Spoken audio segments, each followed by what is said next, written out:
चालू झाली। नमस्कार, मी जयेश गायकवाड, राहणार कोपरी ठाणे पूर्व। विषय असा आहे, मी आता वर्तकनगर पोलीस स्टेशनच्या बाहेर उभा आहे। माझ्या ऑफिसला जात असताना एक सामाजिक जागृतीकरण म्हणून या गोष्टीत मी लक्ष घातलं। मी सकल हिंदू एकीकरण समितीचा अध्यक्ष पण आहे आणि अनेक हिंदुत्ववादी संघटनांची कामं पण करतो। माझ्या नजरेत असा विषय आला की उत्सव हॉटेलचा जो सर्व्हिस रोड आहे, विवेना मॉलच्या बाहेर जे उत्सव हॉटेल आहे बाजूचा, तो जो सर्व्हिस रोड आहे चिराग नगरच्या बाहेर रिक्षा स्टँडच्या समोर, रस्त्यावरती सर्रासपणे सकाळ सकाळी आता म्हणजे जवळजवळ 11:30च्या म्हणजे 12च्या दरम्यानची गोष्ट असेल, त्या टायमाला रस्त्यावरती पत्त्यांचा विषय चालू होता। म्हणजे एका कॅरेटवरती 3 पत्ते ठेवून त्याच्यावरती आकडे लावून पैशाचा विषय चाललेला, सगळा जुगाराचा विषय म्हणता येईल, तो विषय चालला होता। तर त्या विषयावरती मी एक पहिला आधी व्हिडिओ बनवला आणि जो तो डाव हे करत होता, म्हणजे जो तो ऑपरेट करत होता, त्याला मी पकडला ऑन दी स्पॉट। आणि पकडल्यानंतर तिथं पळापळ झाली। जी लोक पैसे लावायला उभी होती ती सगळी पळाले। आजूबाजूचे जे त्यांचे मोडके होते, जे त्याचे शेठ लोक कोणी होते, त्याला ते मॅनेज करणारे सगळे ते लोक पळाले आणि जो करत होता त्यालाही मी पकडला ऑन दी स्पॉट।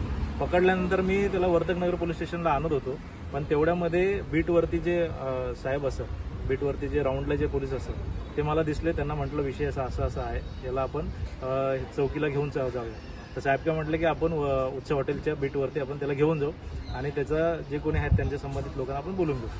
तर त्या टायमाला म्हणून मी तिथे त्याला बसवला आणि समोरच्याला बराच वेळ त्याला सांगितलं तुझा कोण शेठ कोण मालक आहे तुझं, त्याला बोलव समोर, पण त्याच्या बदली कोणी आलं नाही, कोणी त्यांच्यापैकी आलेलं नाही।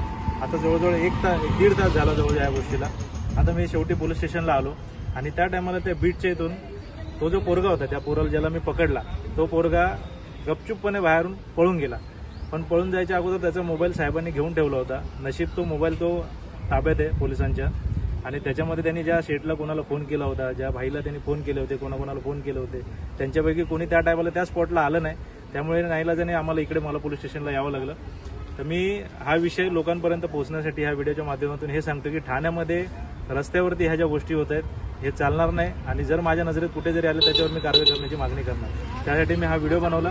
मी आता आशा करतो की याच्यावरती कारवाई होईल समोर काहीतरी, आणि ह्या गोष्टी बंद झाल्या पाहिजेत। जुगार रस्त्यावरती चाललाय सगळा, हे काय आहे, हे कुठलं आहे? आज उद्या ठाण्याचं नाव खराब होणार किंवा कुठे कोणत्याच एरियात अशा गोष्टी रस्त्यावरती झाल्या नाही पाहिजे किंवा नवे ह्या गोष्टी झाल्याच नाही पाहिजे। तर ह्या गोष्टीचा निषेध करण्यासाठी मी हा समोरच्याला पकडलेला आहे त्याचा, आणि पकडल्यानंतर त्याला मी ज्या समोरच्याचा व्हिडिओ बनवला त्या मुलाचा, त्याला विचारलं तुला का पकडला, त्याचं कारण सांग।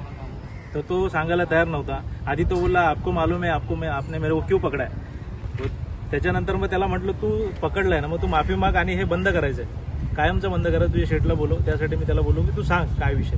तर तो सांगायला तयार नव्हता। त्यांनी व्हिडिओमध्ये नीट काय बाईट दिली नाही, नीट काय त्यांनी सांगितलं नाही। त्यांनी व्हिडिओ बंद करायचा बोलला की काढू नको म्हणून व्हिडिओ। तर त्याला म्हटलं तू घाबरू नको, तू जर केलंय तू माफी मागाने संपून टाकू विषय, मी जातो।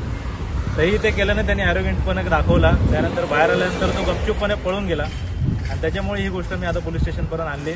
मी आशा करतो पोलीस कारवाई करतील, बघूया पुढे काय होतं, पुढच्या वेळेस अपडेट देईल।